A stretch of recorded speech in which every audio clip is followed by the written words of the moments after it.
Kakek pengemis beli emas pakai uang receh 2 karung viral. Katanya untuk istri ditolak di 2 toko.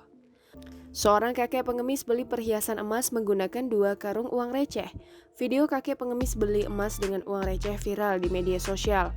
Ia sempat ditolak di 2 toko emas yang ia datangi. Namun saat di toko emas Rama, ia dilayani. Dalam video yang diunggah oleh akun @andreli48, seorang pria tua tengah bersama 3 orang perempuan. Diketahui mereka merupakan karyawan di sebuah toko emas. Kemudian mereka sibuk mengeluarkan sejumlah uang dalam 2 karung dan mulai menghitungnya. Uang-uang itu merupakan milik sang kakek.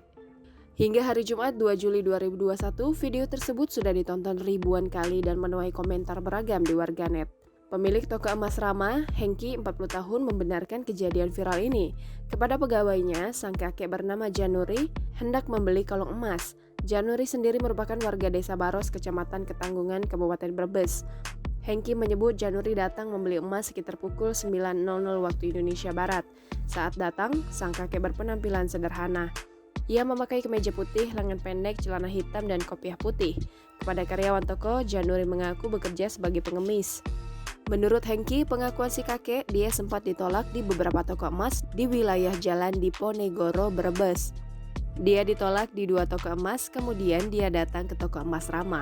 Hengki menjelaskan kakek tersebut datang membawa 2 karung berisi uang pecahan 2.000, uang logam 1.000, dan 500 rupiah.